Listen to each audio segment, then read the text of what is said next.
Alors ce projet, il est simple. Nous avons effectivement aujourd'hui 2 écoles sur la commune de Bassins. Donc 2 écoles qui ont toutes les deux une section élémentaire et une section maternelle. Donc le projet vise à réunir ces écoles pour n'en faire plus qu'une seule. C'est-à-dire une école maternelle et une école élémentaire pour la commune. Pour combien d'enfants à peu près? Alors aujourd'hui, aujourd'hui dans les écoles, on a 470 enfants. Donc ça ne va pas augmenter beaucoup, puisque aujourd'hui nous avons discuté avec nos amis de Saint-Alban-l'Ès, puisque en vertu d'une convention qui avait été signée il y a quelques années avec la mairie de Saint-Alban, nous accueillons certains élèves de Saint-Alban dans les écoles de Bassins. Et donc, et puis alors également, nous avons les élèves de l'école de Vérel qui, eux, tous viennent fréquenter l'école de Bassins. Et aujourd'hui, le projet de la Liftase, il se transforme en grand Liftase. C'est la partie ancienne, historique du CHS de la Savoie, qui a été donc acheté par la municipalité via le PFL. Sauf qu'aujourd'hui, ça dépasse la Liftase. On est aujourd'hui dans un projet beaucoup plus vaste qui est le grand Liftase, qui inclut du coup l'école, la partie haute. Donc le regroupement de ces quatre écoles là-haut, ce qui nous paraît un projet de l'ancien temps, puisque c'est mettre ensemble quasiment 500 élèves ensemble, mutualisation des moyens, on sait ce que ça veut dire, quand on est dans la fonction publique, on sait que ça veut dire moins de personnel, un directeur au lieu de 4, ça veut dire que s'il y a un institut absent, on peut beaucoup plus facilement dispatcher les gamins, enfin voilà.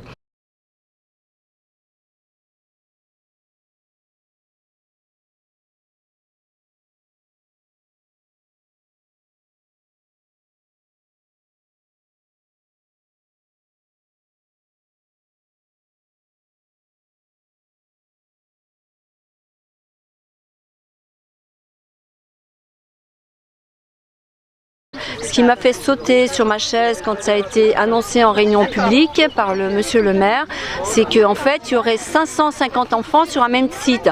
On s'entend bien que ce sont des maternelles et des enfants d'élémentaire, de classe élémentaire et pas un collège. C'est à peu près la taille du collège de Saint-Alban-l'Ès qui doit avoir 650 enfants. Oui, non mais après vous savez bien que dans tout projet, on a une certaine tendance à accélérer, à agrandir, à accroître en fonction de ce qu'on recherche. Voilà. Donc aujourd'hui, il est de bon ton de dire qu'on va faire un monstre, alors qu'en réalité, ce n'est pas un monstre, ce sera une école qui, en fonction de l'évolution de la démographie de Bassins et de Verret, ne dépassera jamais 500 élèves. Nous, depuis le départ, on est opposés sur ce projet, surtout à cause du manque de concertation sur le choix du lieu. Il y a eu tout un travail de fait avec les enseignants, avec les parents d'élèves, sur les besoins en superficie, et on est tous d'accord sur le fait que Bassins a besoin de nouvelles écoles. Les bâtiments sont vieillissants, la population évolue, mais par contre, il n'y a jamais eu de concertation sur le choix du lieu, et nous, on est contre, déjà par manque de discussion. Un manque total de concertation. Moi, en tant que représentante du collectif du cœur de ville de Bassins, je me suis astreinte à participer depuis 3 ans à toutes les réunions de quartier. À chaque fois qu'on a posé des questions, on n'avait pas de réponse. Il y avait soit on nous disait des bêtises, on nous montait, soit ça partait comme ça dans un truc, mais on n'est pas au courant, et puis on découvrait tout d'un coup 3 jours après, dans la modification du numéro 4 du PLUI, on découvrait le projet du Grand Liftase. Alors que le maire, 3 jours avant, nous disait que Grand Liftase, il n'était pas au courant, quoi. Alors je reprendrai une expression qu'on utilise quelquefois, qui veut tuer son chien l'accuse de la rage. Bon. Donc aujourd'hui, il est de bon ton de dire qu'on n'est pas informé. Je crois que ça, c'est systématique partout, sur tous les sujets. Aujourd'hui, je dirais que nous avons essayé, qu'on n'ait pas réussi parfaitement.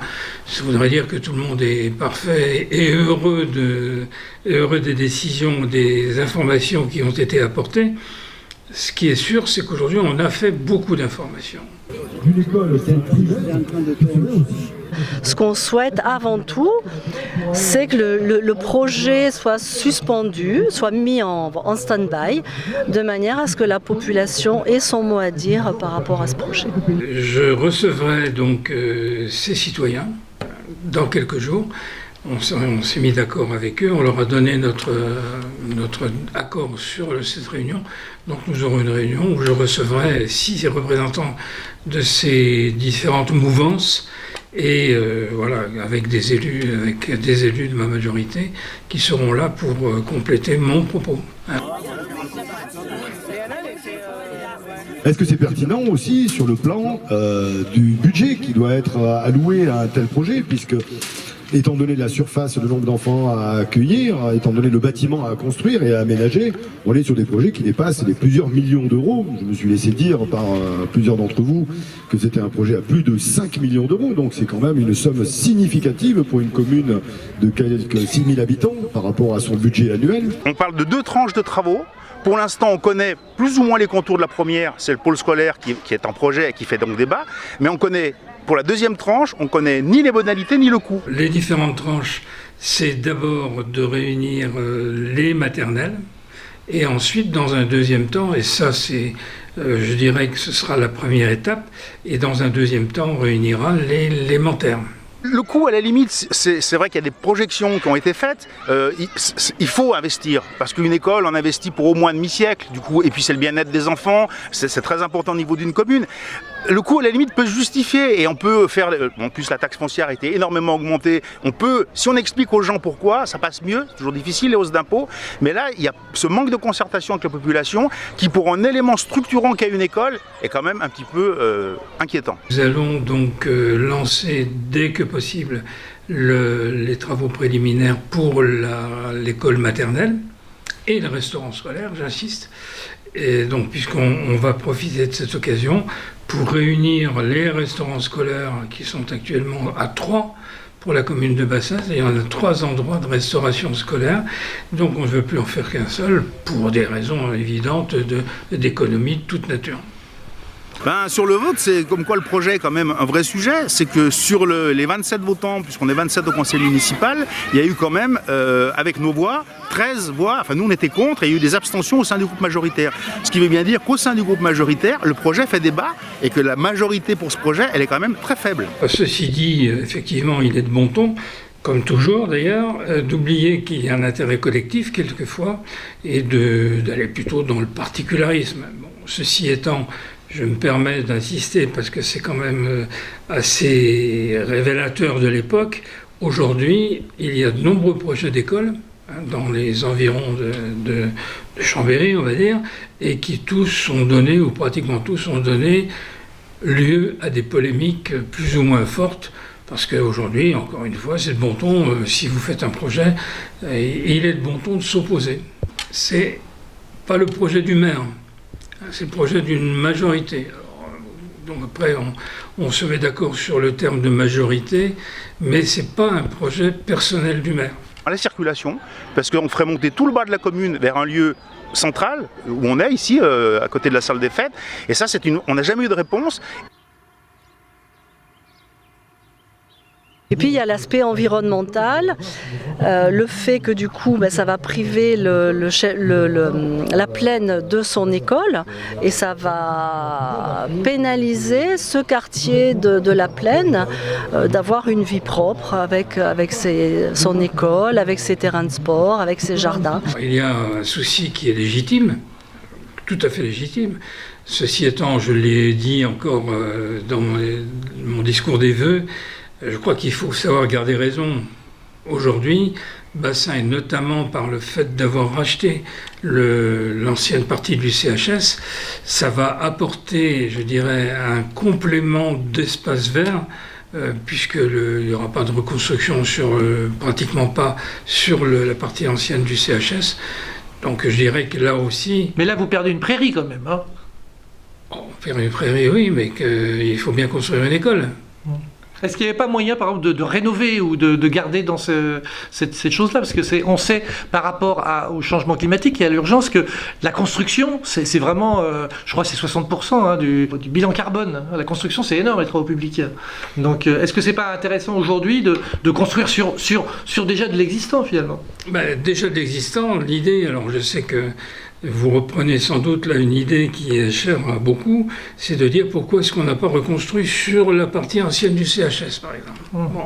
Et la première difficulté qu'on avait, c'est que si on avait voulu réhabiliter les bâtiments, puisque c'était une option qui était sur la table, qu'on a regardé, on a fait chiffrer, aujourd'hui on aurait donc ce calendrier qui nous impose de rester dans un délai trop long si on voulait réhabiliter, puisque ça nous amenait à, je dirais, 2027, puisque ce n'est qu'en 2027 que nous deviendrons propriétaires du CHS. Il n'y a pas de perspectives financières sérieuses qui sont faites par rapport à ce gros projet, qui, je le rappelle une fois, on est d'accord sur le fond, parce qu'on a besoin de nouvelles écoles à bassin.